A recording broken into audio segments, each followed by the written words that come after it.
In this video, I thought to ask the following question.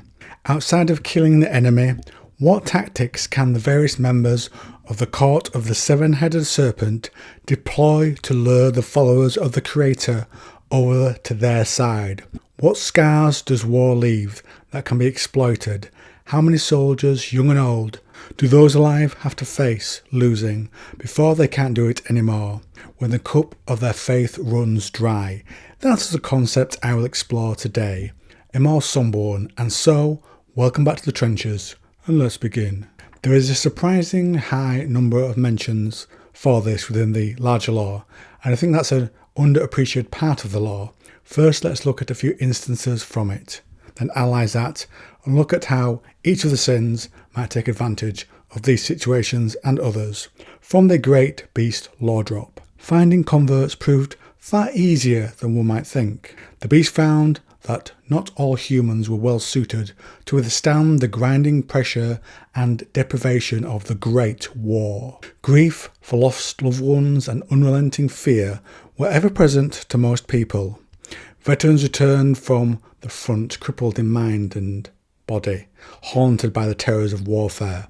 Alcohol and opiates offered only a brief respite to those who sought their aid. Hunger and poverty, under the heavy burden of war taxes, sapped many a will to live. In their hearts, a great many wished they could forget their troubles altogether and live a life without fear.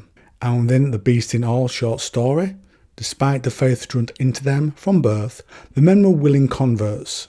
The veterans who'd recently seen action at the Mechatrig advance and the defence of Antioch found absolution from the awful dreams that mangled their sleep. The young boys fled from the constant dread of facing down demonic legions that had left them shaking and pale ever since they got off the trains and beheld the endless trenchscape smoking from horizon to horizon.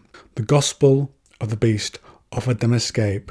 Now, what tactics could each of the sins use to take advantage of these scarred people? That list of sins first: pride, greed, wrath, envy, lust, gluttony and sloth. And now I will annoy you by doing it in a slightly different order to that. Let's start with pride. Let's look at what's stated, how it is defined, so we know exactly what each one means. Pride is, according to the English dictionary, an excessively high opinion of one's own worth or importance, which gives rise to a feeling of attitude or superiority over others. Inordinate self-esteem.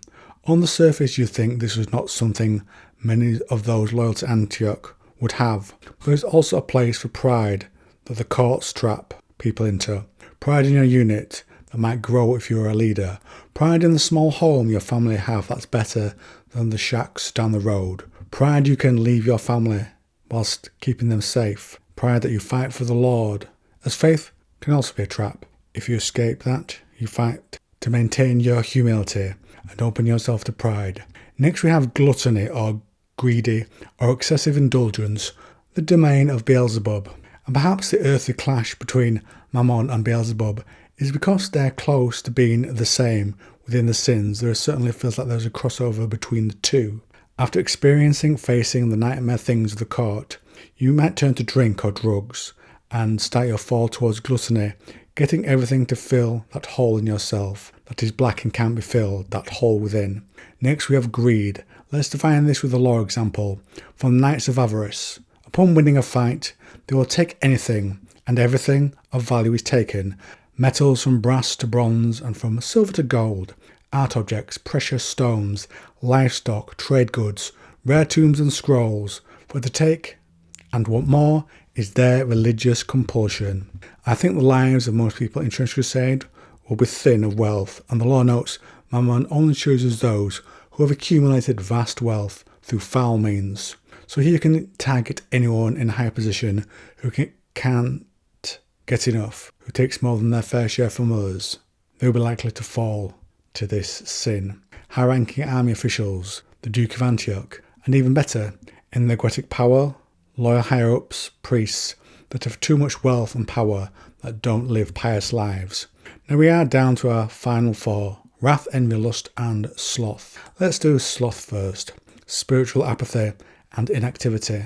Not being able to do anything, been so broken and scarred by the demons you see, the trench ghosts you fight, that the fight has left you like a spirit. So you lie broken and scared, and even if brought out of your tent to fight once more in the trenches, you drive the spirit or the will, the demon within you is gone. And then the serpent heads of sloth calls you and you can't resist.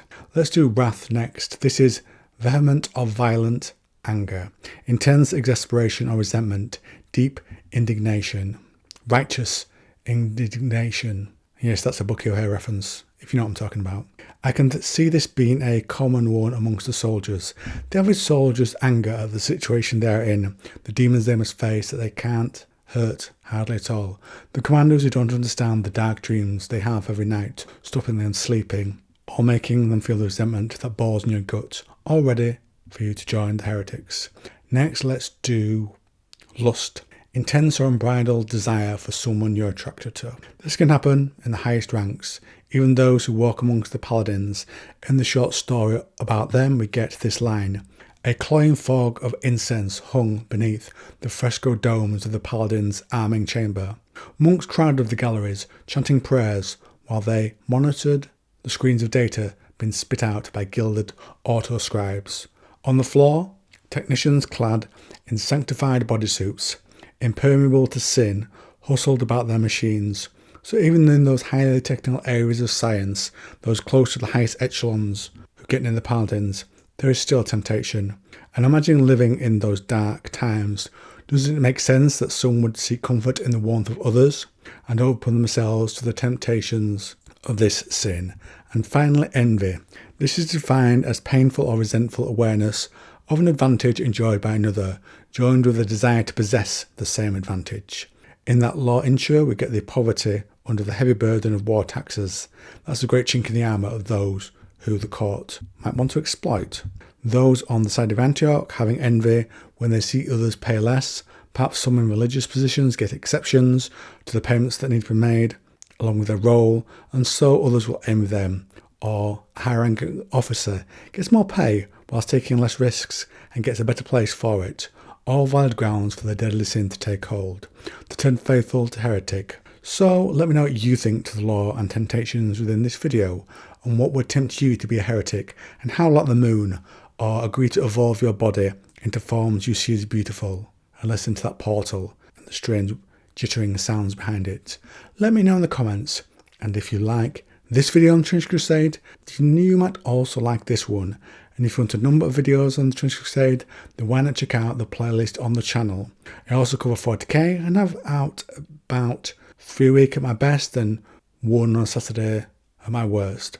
There are 2 playlists for that. One has everything and is went into the hundreds at this point. The other focuses on a favourite period of mine within 40k called the Dark Age of Technology. Lots of law and theories based around the evidence we have. Historically, and to return one day, I did a lot of Dune videos, which also has its own place on the channel. There's also a playlist for the Expanse books and TV series, most of the books, and a short playlist for the Sun Eater series by Christopher Occhio and Red Rising by Pierce Brown. And that's the end of the video.